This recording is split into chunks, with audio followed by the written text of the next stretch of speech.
Muito boa tarde. Hoje iremos falar de uma outra versão da Batalha do Alis, que começou às 4h15 de 9 de abril de 1918.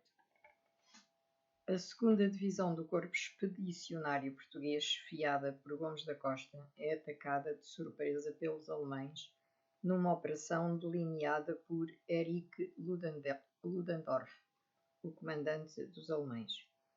Os nossos soldados conhecem da pior forma os horrores da guerra. Quando se preparavam para ser rendidos, às 12 horas, os germânicos já tinham a situação sob controle. Os nossos soldados tinham que ser rendidos de madrugada e depois de os acontecimentos se terem precipitado, com o ataque dos alemães na zona mais fraca da frente em que estavam portugueses e ingleses, às 12 horas os germânicos já tinham a situação sob controle.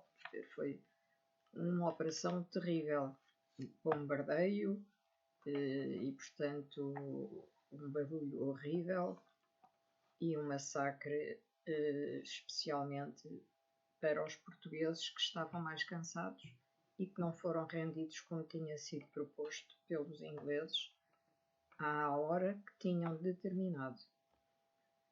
A jovem República Portuguesa, nascida a 5 de outubro de 1910, enfrentava alguns problemas internos e também ansiava por conquistar um lugar mais destacado na cena política europeia quando a Primeira Guerra Mundial rebentou a 28 de junho de 1914.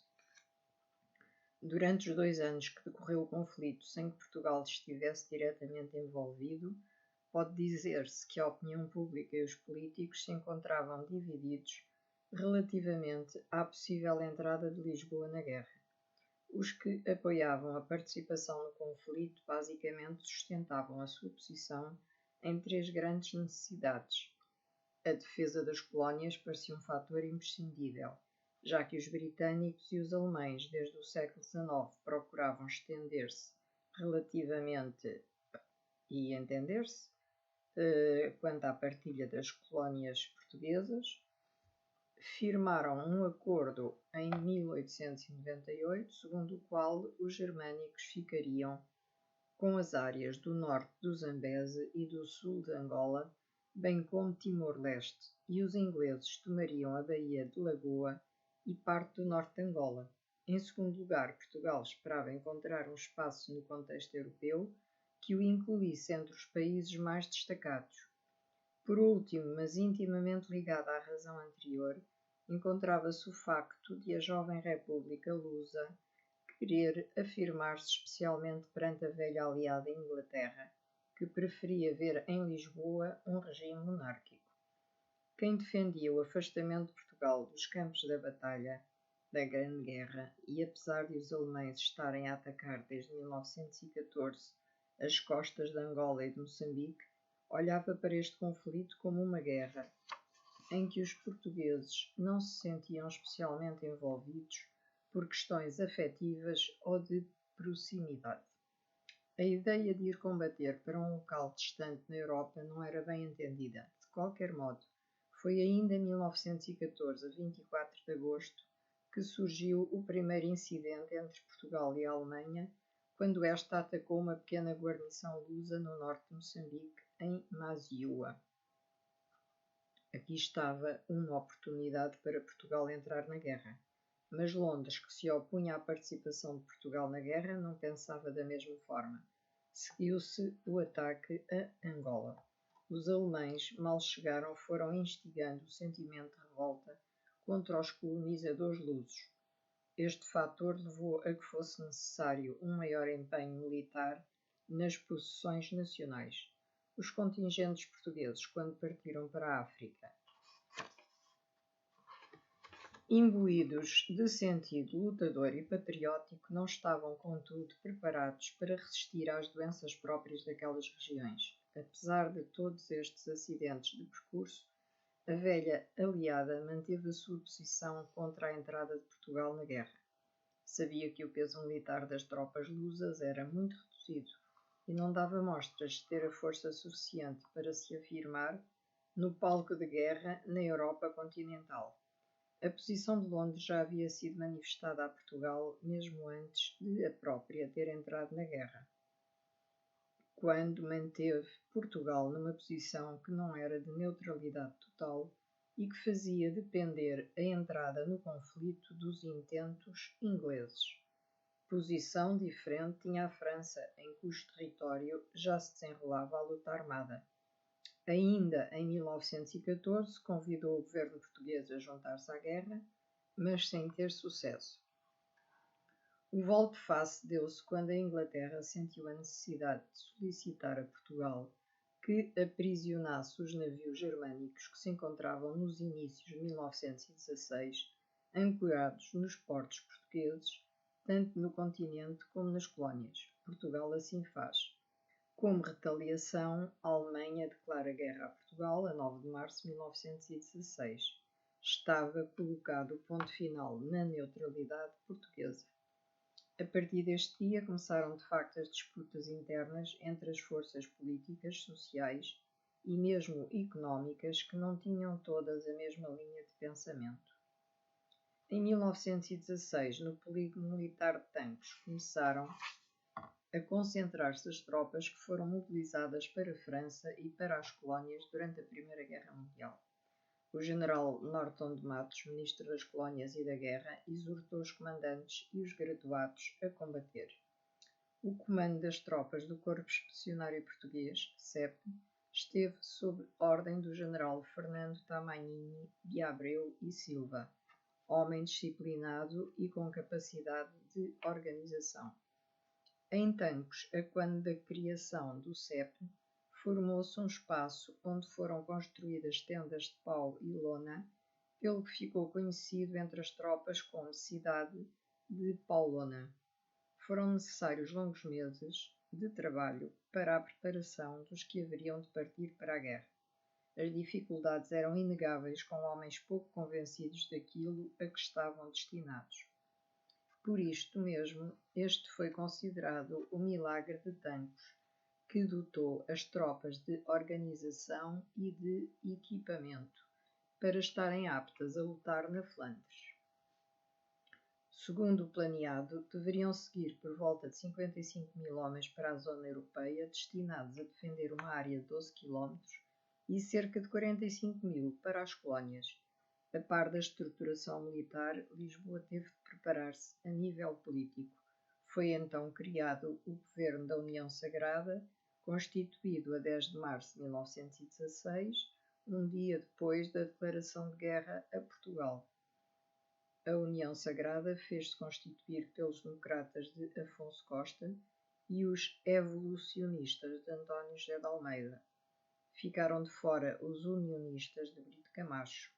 Na realidade, foram os democráticos que sempre deram as cartas a nível político. A situação continuava a dar mostras das dificuldades de gestão. Enquanto se faziam os preparativos militares em Tancos, os ânimos continuavam exaltados.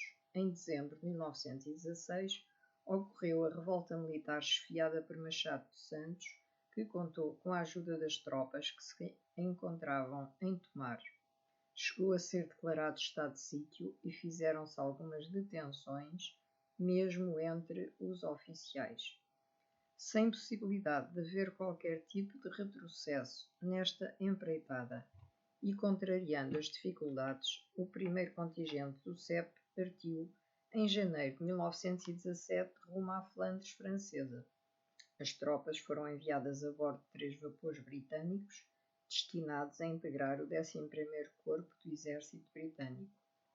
Foi sem entusiasmo que os militares rumaram para a Flandres, ao contrário do que aconteceu na partida para as colónias, que foi pautada pelo fervor patriótico e por momentos de festa. Foi desde o início estipulado que as tropas portuguesas ficariam integradas nas britânicas e sob o comando direto do exército deste país. Estas condições foram fixadas na Convenção Militar Anglo-Lusa, onde também ficou determinado que seriam os britânicos os responsáveis pelo transporte dos homens e equipamento bem como pelo fornecimento de material. As tropas portuguesas que se destinavam à Flandres francesa fizeram escala no porto de Brest, para seguirem depois por comboio até às margens do rio Lys. Entre fevereiro e outubro de 1917, tiveram lugar várias viagens entre Portugal para a França.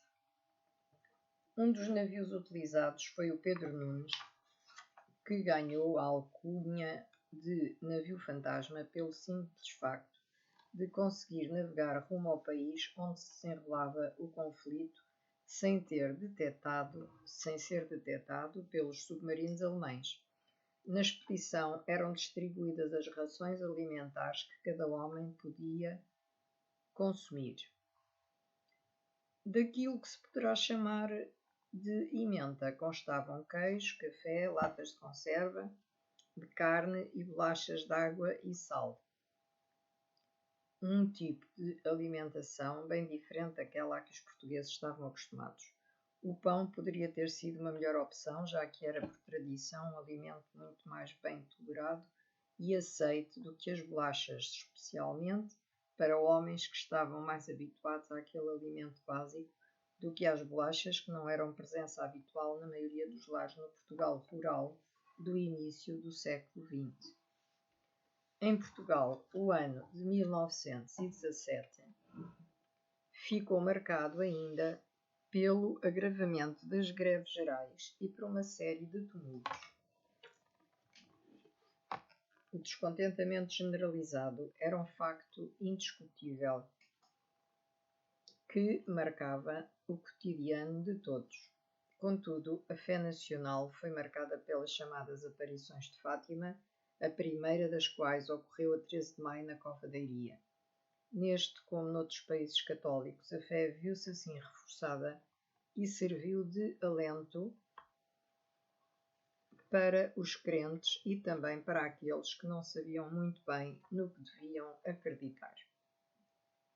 Presentes de corpo e alma estiveram as mulheres, que foram também mobilizadas para a Flandres para prestar primeiros socorros às tropas, bem como as que, em Portugal, se desdobraram na organização de quermesses com o intuito de angariar fundos para os combatentes, ou as que efetuavam serviços pesados como carregamento de armamento para os navios e ainda aquelas que elaboravam as fardas. Célebre e destacado na ilustração portuguesa de 29 de novembro de 1915 foi o beijo leiloado de senhorita Helena de Almodóvar, neta de um antigo par do reino. Valeu 1000 escudos. Pretendia-se por este meio contribuir para o esforço de guerra nas colónias. As condições difíceis que se viviam em Portugal não se aproximavam nem de perto nem de longe da forma como os soldados vivenciavam a permanência no campo de batalha, em condições que se foram agravando com o decorrer do tempo.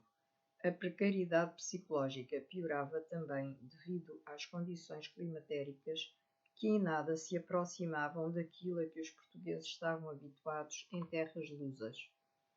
O inverno era especialmente rigoroso, tendo chegado logo em 1917 a atingir mais de 20 graus negativos. Muitos homens começaram a ficar doentes. As enfermidades eram potenciadas ainda pelo simples facto de estarem instalados em trincheiras, onde pontificavam a insalubridade, os maus cheiros, a umidade e o medo. Tudo isso constituía por si só um foco de doenças físicas e também mentais. Na planície do troço médio do rio Lys, na zona de Armentières, os soldados lusos foram distribuídos por aldeias e quintas, dormindo cada um deles com 3 mantas. A própria estrutura de combate teve de sofrer alterações de última hora no terreno, já que os oficiais e os seus homens tiveram de se adaptar às condições de guerra impostas pelos britânicos, que em última instância tinham o comando das operações. De qualquer modo, parece certo que os portugueses foram recebidos pelos ingleses com quem se treinaram. A hierarquização do nosso exército também foi um problema, devido à escassez de oficiais de carreira, começaram a ser formados à última hora os oficiais milicianos que tiveram de, num espaço muito reduzido de tempo, aprender um ofício perigoso e de grande responsabilidade. Sobre a forma como a guerra era encarada e a quem era imposta, as estatísticas referem que, por exemplo, de entre 1912 oficiais que pediam licença, apenas 1090 regressavam ao campo de batalha. Por seu lado, de pouco mais de 500 soldados que beneficiavam de permissão semelhante, acabavam por regressar todos. Por todos os fatores já referidos, o moral dos combatentes degradava-se de dia para dia. As questões políticas do país também contribuíram para a deterioração das condições de vida dos tropas. A 5 de dezembro de 1917 teve lugar uma revolta liderada por Sidónio Pais, apoiado pelos partidários de uma intervenção portuguesa mais modesta que deitou por terra a força moral que a guerra ainda exercia sobre franjas sociais. Apesar de tudo, ainda neste ano, os homens portugueses conseguiram notabilizar-se em algumas ofensivas contra os alemães, o que valeu o seguinte comentário do Marshal Egg. Durante este ano, o CEP ocupou o seu lugar na linha da frente e durante muitos meses defendeu um setor da frente britânica. Embora não fossem integrados em operações ofensivas principais, os oficiais e os homens da Força Expedicionária Portuguesa mostraram-se soldados bravos e eficientes em inúmeros ataques e menores. 1918 foi um ano importante para o país porque se realizaram as primeiras eleições por sufrágio universal, nas quais Sidónio Pais legitimou a sua posição, mas também viria a ser igualmente o mais trágico dos anos em que Portugal se envolveu na Primeira Guerra Mundial. Foi um ano crítico e também trágico para as tropas portuguesas estacionadas na Flandres.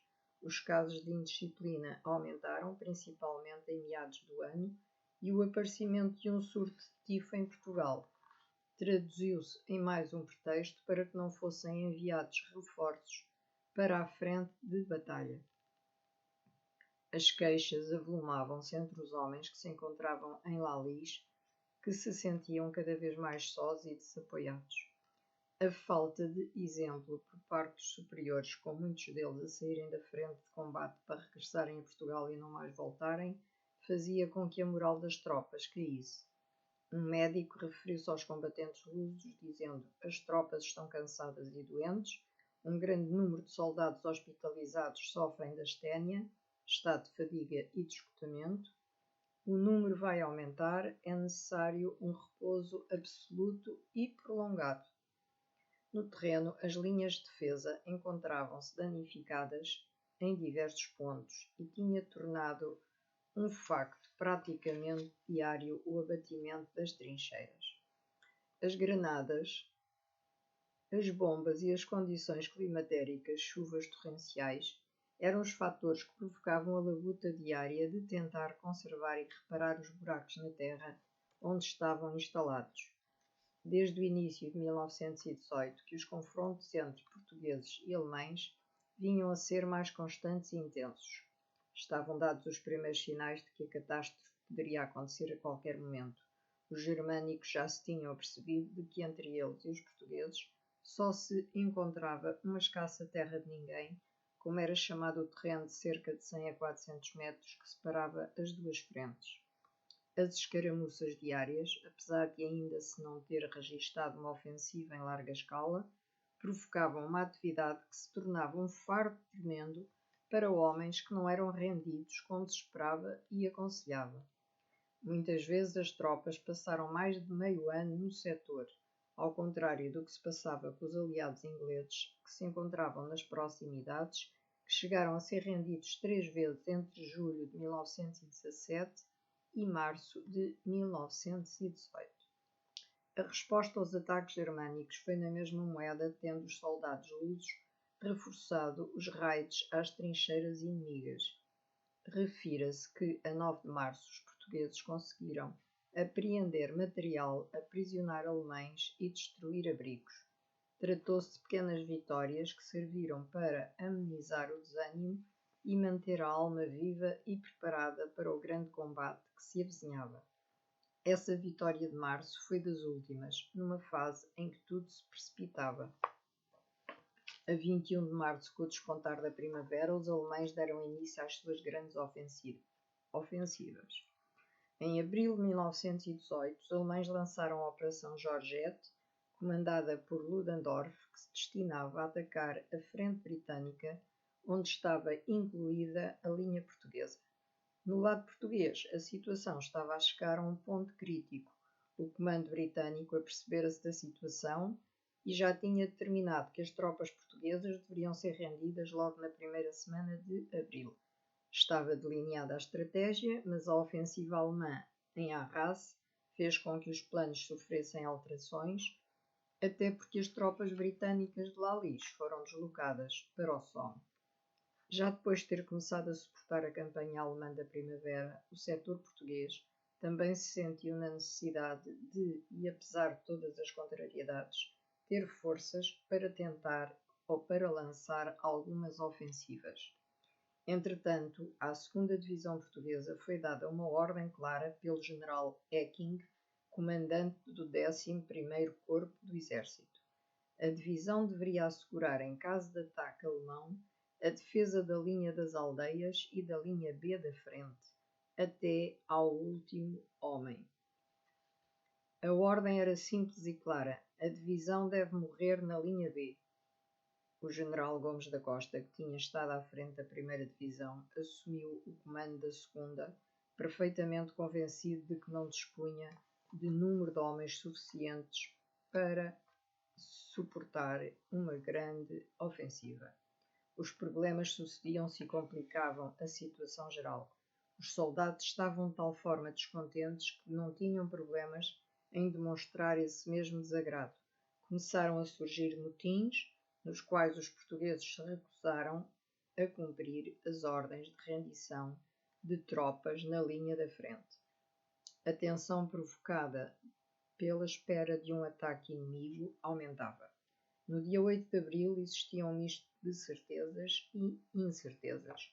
Por um lado, estava prevista para o dia seguinte a rendição da 2ª Divisão por tropas britânicas. Por outro, era evidente que o ataque alemão estaria por pouco.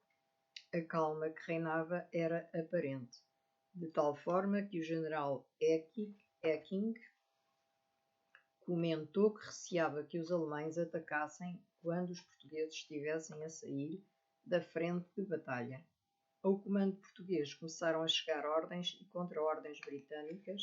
É dado como certo que os ingleses já tinham a noção do ataque, que veio a verificar-se poucas horas depois.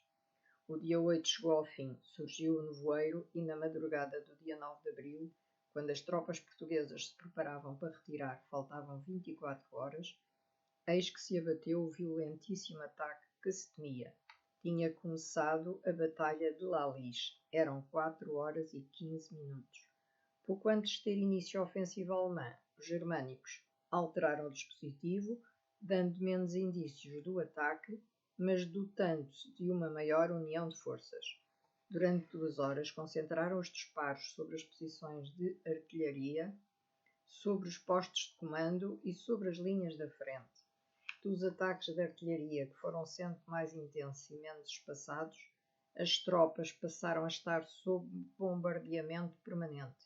Aos portugueses pouco restava fazer, senão manter-se a lutar para retardar uma ofensiva que para os alemães se tratava de uma grande cartada para espoletar o fim da guerra a seu favor. A resistência lusa foi forte. Enquanto houve munições e homens, os alemães também escutaram o som dos disparos. Às 7 horas e 45, uma brigada do 11º Corpo Britânico ocupou as defesas de La Couture e Ouy-Maison. 1 hora depois, a infantaria germânica atirou-se sobre as linhas luso-britânicas, apoiada na artilharia e nos morteiros. O exército alemão progrediu no terreno em pequenos grupos de colunas para evitar as crateras que os bombardeamentos fizeram no campo de batalha. Ao fim de 4 horas de violentos bombardeamentos, Os alemães já haviam destruído o sistema de defesas dos aliados entre Bassée e Armentières. Taticamente, o esforço inimigo concentrou-se nas zonas de ligação entre as tropas portuguesas e as inglesas, onde estava convicto de que poderia haver mais facilidade de penetração. O nevoeiro que se tinha instalado ao longo do rio propiciou o avanço alemão, pois dificultava a visibilidade dos seus adversários. A ordem britânica foi cumprida e a linha B sucumbiu na batalha. De trincheira em trincheira, os portugueses foram forçados a retroceder. Os soldados da linha A que retrocederam, passando pelos corpos mortos dos 6 compatriotas, rumaram até Laventie. Foi precisamente nesta defesa que os portugueses conseguiram retardar o avanço alemão. Por mais de um dia, as tropas lusas mantiveram-se firmes em La Couture, e também se pode assinalar a existência de outros redutos importantes, como Fosse, Richebourg, Marais, Boudeville e Louis-Maison. Às 12 horas, contudo, eram visíveis as consequências da vantagem alemã, que em termos gerais tinha vencido a ofensiva. A sua superioridade ficou patente na quantidade de prisioneiros que capturou em pouco tempo, 6.000, e pela força de combate demonstrada durante as vagas sucessivas de ataque às hostes lusas. A história portuguesa em Lally foi feita por gente conhecida e anónima, que, pela sua bravura, marcou a passagem lusa pela Grande Guerra. Foram distribuídas diversas condecorações militares a título individual e coletivo.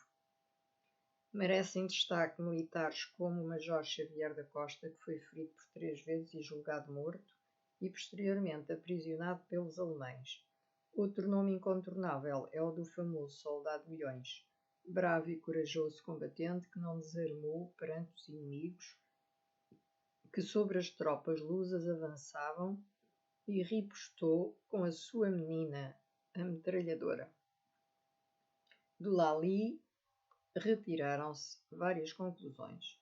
Foram evidentes a falta de vontade de avançar para uma guerra que não era nossa, as difíceis provações por que passaram os portugueses, o abandono que a ingleses votaram as nossas tropas e, finalmente, e mais importante, os homens, filhos, pais e maridos que Portugal perdeu.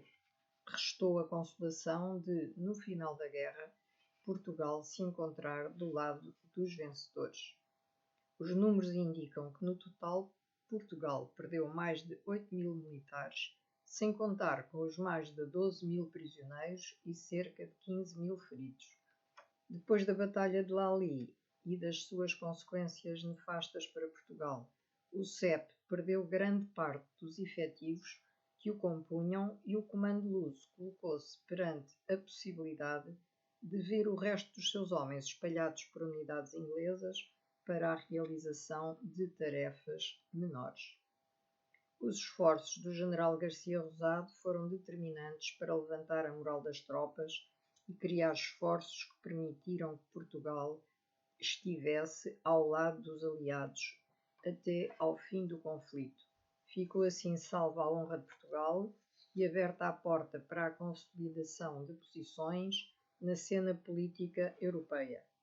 Apesar de os ingleses muito terem feito para demover os portugueses de entrar no conflito, a persistência nacional permitiu que no dia do armistício, a 11 de novembro de 1918, Portugal se encontrasse de cabeça levantada no contexto internacional.